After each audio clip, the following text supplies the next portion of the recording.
মই প্ৰথমে নিজৰ ফালৰ পৰা এটা কথা ক'বলৈ বিচাৰোঁ যে প্ৰধানমন্ত্ৰী মোদী ডাঙৰীয়া আজিৰ পৰা 10 বছৰ আগতে কৈছিল যে 6টা জনগোষ্ঠী 6 মাহৰ ভিতৰত জনজাতিকৰণ হ'ব। 10 বছৰ পাৰ হৈ গ'ল, প্ৰধানমন্ত্ৰী নিমাত আৰু মুখ্যমন্ত্ৰী নিমাত। ৰাইজ এতিয়া উত্তেজিত হৈছে। তিনিচুকীয়াত হাজাৰ হাজাৰ মৰাণ জনগোষ্ঠীৰ ল'ৰা ছোৱালীবোৰ ওলাই আহিছে, মটক জনগোষ্ঠী ওলাই আহিছে, গোলকগঞ্জত আমাৰ কোচ ৰাজবংশীসকল ওলাই আহিছে। এই সময়ত চৰকাৰে তেওঁলোকৰ লগত বহিব লাগিছে, তেওঁলোকক বুজাব লাগিছে যে কিয় তেওঁলোকে 10টা বছৰ কেন্দ্ৰত আৰু ৰাজ্যত থকা স্বত্বেও তেওঁলোকে জনজাতিকৰণ কৰিব নোৱাৰিলে, কিয় বিফল হ'ল, কিয় মিছা কথা ক'লে, কিয় মিছা কথা কৰিলে। কিন্তু ৰাইজক নিজৰ মুখখন দেখুৱাতকৈ, ৰাইজৰ লগত আলোচনা কৰাতকৈ আজি তেওঁলোকে বিশেষকৈ হিমন্ত বিশ্ব শৰ্মা ডাঙৰীয়া অসম আৰক্ষীক পঠাই যিদৰে নিম্ৰভাৱে বৰ্বৰভাৱে কোচ ৰাজবংশী যুৱক যুৱতীসকলক মাৰিছে, তেওঁলোকৰ তেজ ওলাইছে, আমি তীব্ৰ ভাষাৰে আমি গৰিহণা দিছোঁ।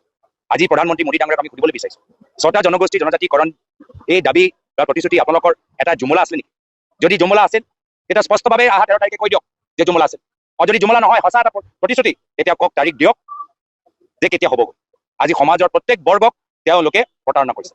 আজি অসমৰ বঙালী সমাজৰ পৰা ভোট ল'লে, যি ভোটৰ সমস্যা সমাধান কৰিব পৰা নাই।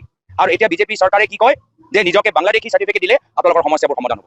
কিয় আমাৰ অসমৰ বঙালী মানুহ আজি ইমান দিন বিজেপিক তেওঁলোকে যোৱা নিৰ্বাচনত ভোট দিলে, এই ভোটৰ বিনিময়ত এতিয়া কি পালে যে নিজকে বাংলাদেশী প্ৰমাণ দিব লাগিব। আটাইতকৈ লজ্জাজনক কথা, আমি এইখিনি কথা আমি গৰিহণা দিছোঁ। মুখ্যমন্ত্ৰী মহোদয়ক মই বিচাৰোঁ যে তেওঁ কোচ ৰাজবংশীসকলৰ মৰাণ চুতীয়া আমাৰ আদিবাসী আহোম মটক সকলোকে মাতি আনি আজি তেওঁলোকৰ চৰকাৰে যিদৰে অৱহেলনা কৰিছে তাৰ বাবে 6টা জনগোষ্ঠীৰ প্ৰতিনিধিসকলৰ পৰা আলোচনা কৰক, আৰু বিশেষকৈ গোলকগঞ্জৰ যি ঘটনা ঘটিলে তাৰ বাবে ক্ষমা বিচাৰক।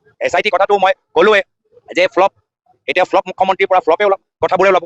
তেওঁ মাত্ৰ এইটো বিষয়ত ফ্লপ নহয়, আৰু কিমান বিষয়ত তেওঁ ফ্লপ হৈছে। ফ্লপ মুখ্যমন্ত্ৰীয়ে কৈছিল যে মই ভাৰতৰ 5টা শীৰ্ষ ৰাজ্যৰ ভিতৰত অসমখন মই দেখিবলৈ বিচাৰোঁ। এতিয়া 10 বছৰ মোদী চৰকাৰ হৈ গ'ল, 10 বছৰ বিজেপি চৰকাৰ হৈ গ'ল, শিক্ষা আৰু চিকিৎসা যি 2টা বিভাগৰ দায়িত্ব এটা সময়ত হিমন্ত বিশ্ব শৰ্মা ডাঙৰীয়াৰ ওচৰত আছিলে, আজি সেই 2টা বিভাগতো ফ্লপ। তলৰ পৰা 5টা ৰাজ্যৰ তালিকাৰ ভিতৰত অসমৰ নাম। মানুহক কৈছিলে মাটি পট্টা দিব, আৰু দেখা পালোঁ যে বিজেপিয়ে এতিয়া নিজৰ পৰিবাৰৰ নামত চাৰিওফালে মাটি লৈছে, ল'ৰা নামত কোম্পানী খুলিছে। আজি তেওঁলোকে কৈছিল যে থলুৱা উদ্যোগসকলক তেওঁলোকে সহায় কৰিব, কিন্তু থলুৱা উদ্যোগবোৰ বন্ধ হৈ গৈছে, আৰু অসমৰ 40,000 বিঘা মাটি এতিয়া আদানী কোম্পানী দিছে। তো ফ্লপ মুখ্যমন্ত্ৰীৰ পৰা প্ৰতিটো বিষয়ত আপোনালোকে ফ্লপৰ বাহিৰে আৰু একো আশা কৰা আপোনালোকে প্ৰয়োজন নাই।